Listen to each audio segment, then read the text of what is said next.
Merci beaucoup, Éloi. Bienvenue à la Bonjour, Cité Joël. des Sciences, Daniel. Bon, Daniel est un grand patron international puisqu'il dirige Grant Thornton, qui est une grande entreprise de comptabilité mondiale qui conseille un grand nombre d'entreprises. Donc, il a une vision globale de l'industrie et des conquêtes et des enjeux de cette conquête. La conquête traditionnelle de l'entreprise, c'est la croissance, le développement, le profit, le bénéfice, le partage de ces bénéfices aux actionnaires notamment, mais aussi de plus en plus un rôle sociétal. Ce n'est pas simplement la croissance traditionnelle, c'est d'imposer sa marque sur la société, de changer les choses. Mais pour ça, il faut des valeurs. Je le crois, vous le croyez depuis longtemps aussi. Il faut des valeurs de type humaniste qui créent la relation sociale, la relation humaine, qui respectent les salariés dans l'entreprise, qui les écoutent. Donc il y a des valeurs que j'ai souvent déclarées pour le manager du numérique. C'est des visions de charisme, vision, valeur, écoute et confiance. Alors Daniel, est-ce que ces différents éléments du management moderne s'appliquent au management dans le digital? Est-ce que la conquête n'est pas une obsession de la croissance et de la concurrence? Est-ce qu'il y a d'autres valeurs à mettre en œuvre? Et je sais que vous réfléchissez beaucoup dans des groupes de réflexion, des cercles de réflexion à ces valeurs humanistes. Est-ce qu'elles sont toujours prioritaires pour l'entreprise ou est-ce qu'elles sont en train de s'éliminer progressivement, de diminuer de leur importance qu'elles ont eue dans le passé dans la création d'entreprises? Merci Joël. En fait, je suis amené à répondre à cette question non seulement en tant que dirigeant du cabinet Grant Thornton en France, mais aussi en tant que conseil de nombreux clients, de plusieurs centaines, plusieurs milliers de clients. Et donc, c'est à titre d'observateur que je peux faire part d'un certain témoignage. Alors, j'aurais tendance à dire que les questions qu'on se pose, elles sont pas si nouvelles que ça. En réalité, les chefs d'entreprise ont toujours eu l'idée de faire cohabiter ensemble à la fois des collaborateurs, des employés, je dirais eux-mêmes en tant que dirigeants, et puis leurs actionnaires lorsqu'il s'agissait d'entreprises de capitaux. Donc, la nouveauté, effectivement, c'est qu'on est de plus en plus tourné vers l'avenir, on est de plus en plus tourné avec les outils étant modernes à se dire mais qu'est-ce qui va se passer pour l'homme dans l'entreprise? Est-ce que effectivement les machines, le numérique ne va pas remplacer l'homme? Pour tous ceux qui, je dirais, observent ce sujet ou réfléchissent à ce sujet de façon, je dirais, posée, sérieuse, je dirais, ils sont effectivement d'un certain côté, je dirais, un peu inquiets parce qu'il va y avoir effectivement des destructions d'emplois, on le sait. On sait aussi que historiquement, toutes les destructions d'emplois ont été suivies par des phases d'expansion où il y avait de création d'autres emplois. On en arrive à dire que l'humain, puisqu'en réalité, on est là pour parler de ça aussi, l'humain est là pour apporter de la valeur ajoutée à la technologie, au numérique. Donc, on n'est pas, ceux qui réfléchissent à la question, sont pas inquiets à ce point que l'homme va complètement disparaître du marché du travail, de l'entreprise.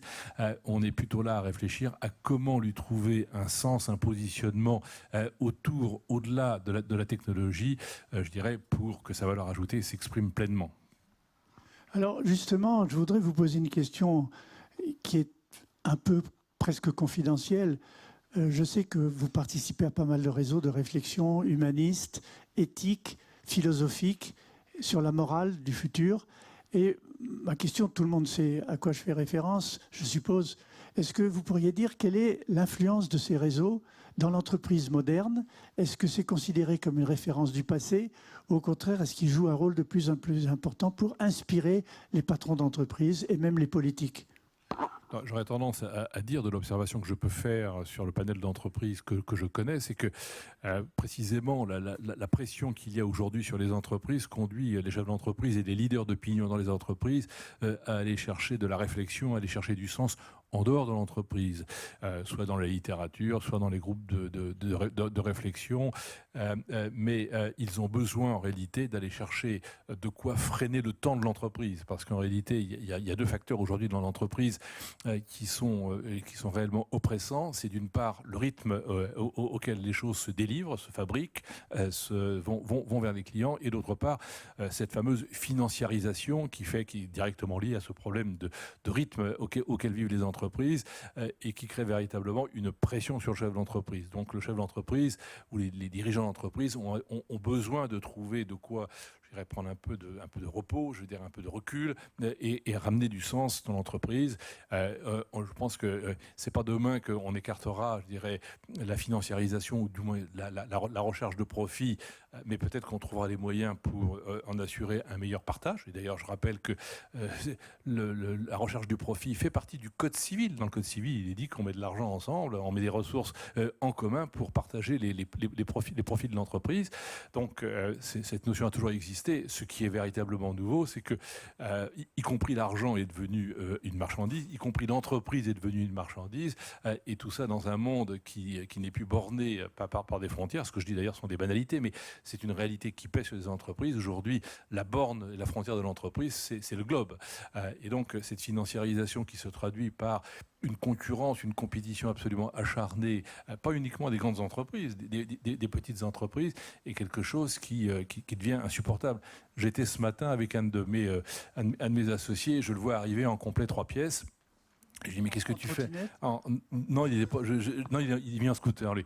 Il vient en scooter, il rentrait de Bangkok et il me racontait que, se promenant dans les rues, il était tombé sur une petite échoppe qui lui avait proposé de lui fabriquer plusieurs costumes. Disons qu'il s'est fait fabriquer plusieurs costumes, des vestes, pantalons, etc., pour un peu plus de 1 000 euros en 24 heures. Et donc, naïvement, je lui disais, mais oui, j'ai déjà rencontré ce type de petite échoppe dans certains pays d'Asie. Mais il me dit, non, attends, ce ne sont pas des échoppes. En réalité, derrière, pour en avoir parlé avec ses interlocuteurs, il y avait 1 millier, je dirais, de petits couturiers, de tailleurs qui travaillent en réalité pour cette petite entreprise, j'ose pas dire multinationale asiatique, mais dire que... Et donc, on a, y compris dans ces petits métiers qu'on pensait être de l'artisanat, en réalité, des concurrences qui sont épouvantables parce que, je précise pour ceux qui ne le savent pas, que ce type d'entreprise vient de temps en temps, certaines d'entre elles, viennent s'installer dans les hôtels parisiens et draguent des chefs d'entreprise ou des cadres d'entreprise pour leur proposer de leur offrir à prix tout à fait modique, je dirais, ce type de costumes, de vêtements. Donc en réalité, on est effectivement bien dans cet univers totalement mondialisé, sans frontières, où y compris dans des métiers où on ne les attend pas, on est très très loin du numérique, chez un tailleur, là, eh bien cette concurrence, je veux dire, crée une pression phénoménale sur les chefs d'entreprise. Alors, il y a des éléments comme la morale, l'éthique, l'écologie, qui ne sont pas considérés comme faisant partie du statut juridique de l'entreprise traditionnelle. Et d'ailleurs, l'écologie a été souvent mise de côté pour les entreprises dans le cadre de leur croissance indéfinie vers le profit. Mais les questions de morale et d'éthique, je ne dis pas qu'elles ne figurent pas dans le statut juridique des entreprises, mais elles sont essentielles à la construction du monde de demain et au rôle sociétal de l'entreprise. Et je vois que de plus en plus de start-up dans le monde, ce n'est pas simplement en Europe, c'est aussi aux États-Unis, en Inde, dans d'autres pays, les jeunes qui créent les start-up ont envie de faire en sorte ou souhaitent faire en sorte que leur entreprise n'a pas simplement un rôle économique traditionnel par la croissance et la concurrence ou l'innovation, mais avoir aussi un rôle sociétal, justement respectant ces codes éthiques, moraux et sociétaux qui font la différence en société pour créer du futur qui soit profitable à tous. Alors, Joël, vous avez raison, puisqu'on parlait de code, et tout à l'heure je faisais référence au code civil. Ne perdons pas de vue que toutes les réflexions de ces derniers mois sur la raison d'être, qui ont été menées par Jean-Dominique Sénard et Nicole Notat, ont abouti à une évolution de notre code civil, de la définition de la société, puisqu'en réalité, maintenant les entreprises ont la faculté d'ajouter une raison d'être dans leur raison sociale, et c'est ce que Jean-Dominique Sénard appelle le capitalisme responsable. Donc, avec précisément cette notion qui consiste à dire écartons-nous un peu du capitalisme financier.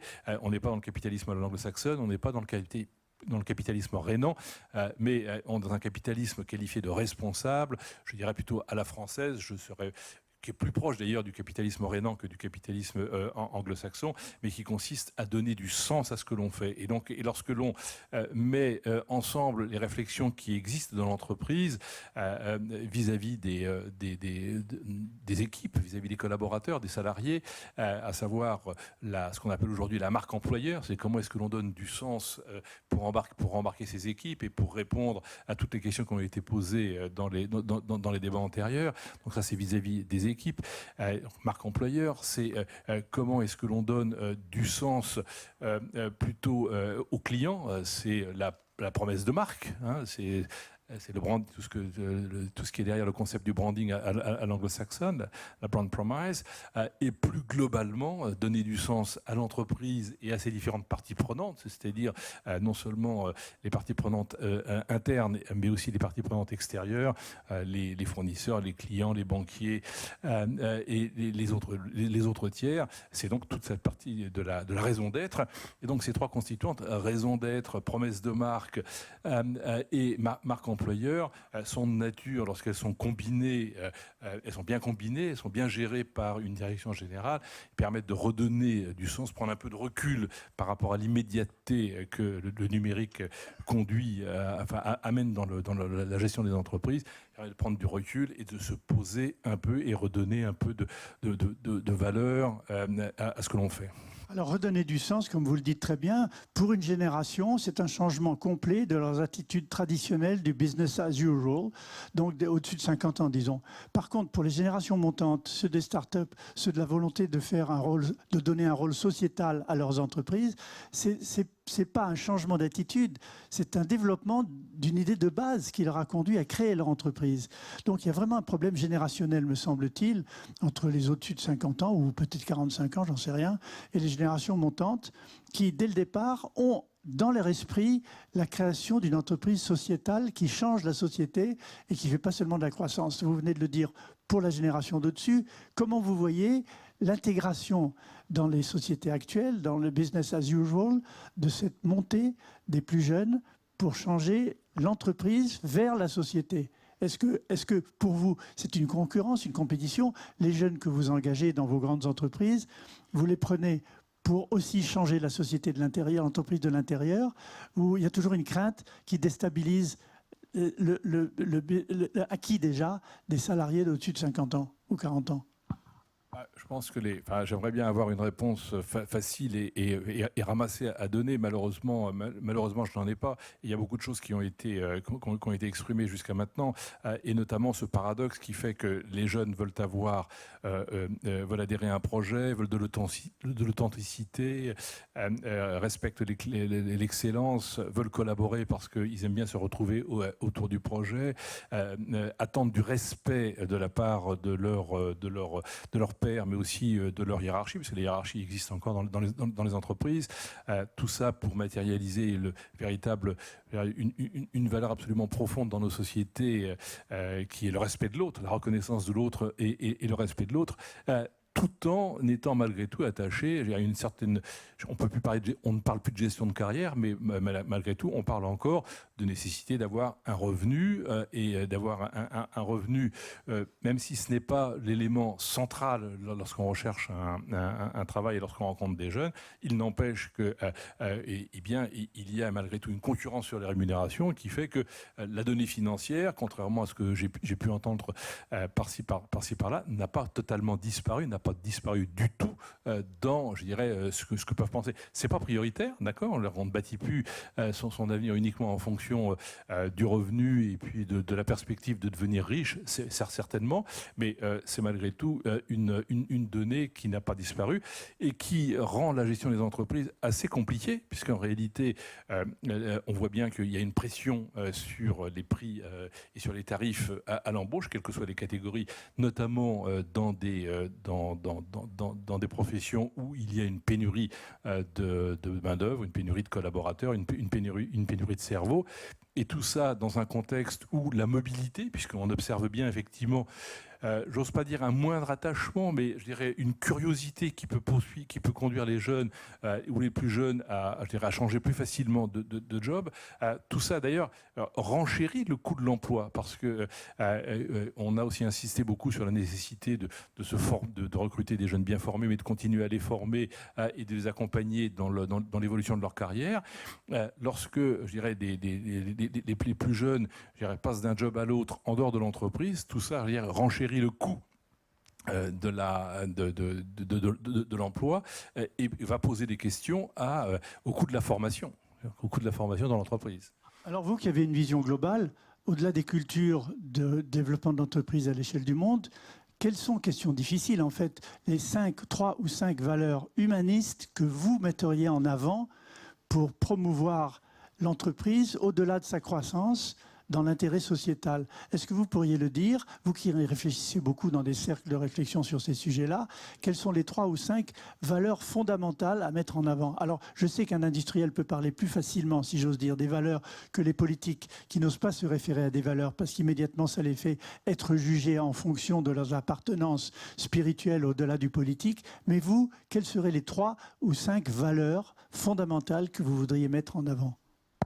Juste avant de répondre à cette question, Joël, puisque vous faisiez référence à l'international, je participe effectivement au board international de notre organisation et les sujets dont on parle là, on parle exactement des mêmes de l'autre côté de la Manche, de l'autre côté de l'Atlantique, en Asie. C'est exactement les mêmes problématiques que l'on rencontre. Donc, il n'y a plus de frontières sur ces sujets. Bon. Alors, les valeurs peut-être que je mettrais en avant, c'est l'intégrité. C'est l'excellence dans ce que l'on fait, c'est le respect de l'autre. Tout à l'heure, je parlais de la reconnaissance de l'autre et de considérer en permanence que son interlocuteur dans l'entreprise, c'est quelqu'un comme soi. C'est un soi un peu différent, c'est lui qui est en face, mais c'est un homme, il se lève, un homme, une femme, il se lève, il a des enfants, il n'a pas d'enfants, il va en avoir, il a géré une famille, un budget, des relations avec ses voisins.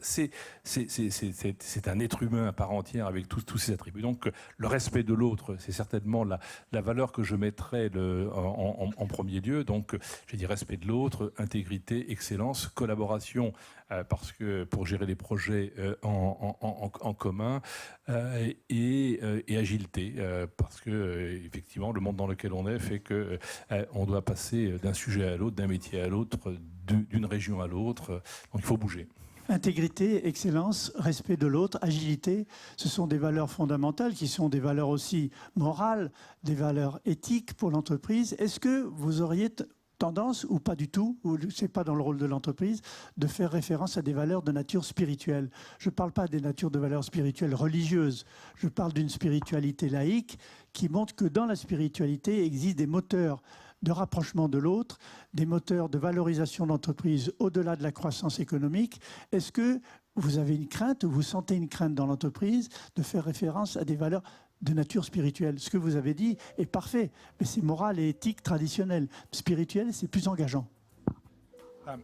C'est dans l'état actuel de la société avec un grand S et de la société avec un petit S tel que je le perçois, compliqué en ce sens qu'aujourd'hui il y a une telle mixité de provenance, de culture, de religion, que trouver, je dirais, le point commun qui permette de parler d'une spiritualité commune est compliqué.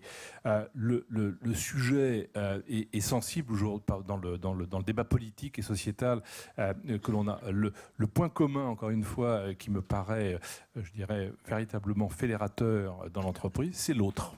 C'est l'autre. Alors évidemment, c'est lié à certainement une valeur chrétienne, même si on ne veut pas parler de religion, mais prenons le sujet au sens philosophique, c'est-à-dire c'est la charité chrétienne, c'est l'amour du prochain, c'est le respect de l'autre. Pour moi, c'est la même valeur.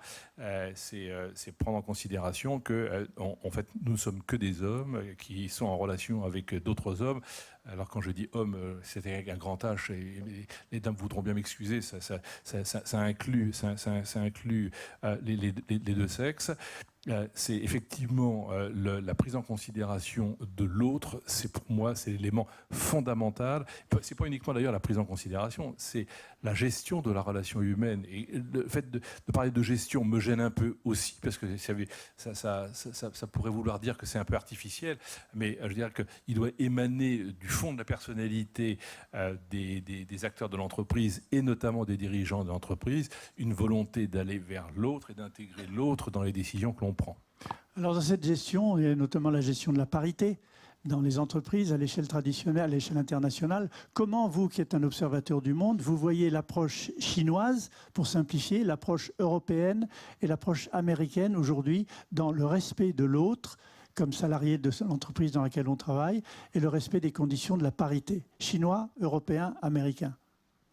Alors, je préfère parler de diversité que de parité, parce que je crois que tout le monde a maintenant aujourd'hui compris le problème de la parité homme-femme, les débats sur les quotas, etc. Alors que tout le monde a compris qu'il y avait cette convergence qui était en train de se mettre en place. Certains pourraient considérer que ça ne va pas assez vite, mais je pense que le sujet est enclenché. Il a été long à mettre en œuvre, long à mettre sur les rails, mais le sujet est maintenant enclenché. Je crois que ce qui est plus difficile, aujourd'hui, c'est de pouvoir faire cohabiter des diversités culturelles. Vous parliez des Asiatiques, des Américains qui réfléchissent de façon beaucoup plus différente aujourd'hui que les Européens. Dans les grandes entreprises mondiales, c'est effectivement amener les uns et les autres, je dirais, à parler et à s'articuler autour d'une même culture. Mais on s'aperçoit, c'est ce que je disais tout à l'heure, que sur des grandes notions comme celle du sens dans l'entreprise, eh bien, la convergence, là aussi, est en train de se mettre en place. La prise de conscience. Merci, je pique encore 30 secondes. C'est tellement passionnant d'être avec Daniel Kurgan sur votre vision du mythe de la croissance à l'échelle chinoise, européenne, américaine. En 30 secondes, le mythe de la croissance existe-t-il toujours ou il est complètement remis en question ? Non, je pense qu'il n'est pas mis en question. Alors, je ne peux parler que de ce que je connais, de ce que je ressens. Lorsque je parle avec nos Américains, j'ai toujours l'impression de les voir dans la conquête de l'Ouest. J'ai certainement tort, mais le débat que l'on a actuellement entre États-Unis et Chinois me fait penser à celui qu'on avait il y a une trentaine d'années entre États-Unis et Japon. Il y a une trentaine d'années, si vous vous souvenez, on pensait que les Japonais allaient rafler toute la mise en matière technologique et notamment sur tout ce qui était technologie. Eh bien, on a vu ce que ça a donné. Les Américains qui étaient toujours dans ce mindset de conquête de l'Ouest sont retroussés les manches et ils sont toujours, je veux dire, les leaders du sujet. Je ne sais pas s'ils feront la même chose avec les Chinois, puisque là, on a une donne démographique qui est quand même différente. Mais j'observe toujours chez les Américains ce goût du challenge, ce goût du gain, ce goût d'aller gagner quelque chose que l'on n'a pas encore. Je ne suis pas suffisamment, je ne comprends pas suffisamment encore les Chinois pour pouvoir émettre un avis. C'est très compliqué pour moi. C'est très compliqué de rentrer dans cette culture. Donc, je préfère ne pas répondre. Mais j'ai encore confiance dans la volonté et la réactivité des Américains. Désolé d'avoir piqué un peu de temps sur le timing. C'est trop précieux d'avoir Daniel Kurgan avec nous. Vous pouvez le remercier de son intervention. Bravo, merci. Merci messieurs, merci beaucoup. Un dernier mot, M. Kurgan. Un dernier mot, parce que Joël est très modeste. En fait, ce qu'il oublie de dire, c'est qu'il y a quelques petites années, il est venu faire une conférence dans notre cabinet. Et c'était l'entreprise en 2030. Et ça nous a beaucoup aidé, y compris moi, à faire évoluer nos réflexions en la matière. Donc merci Joël. Merci beaucoup.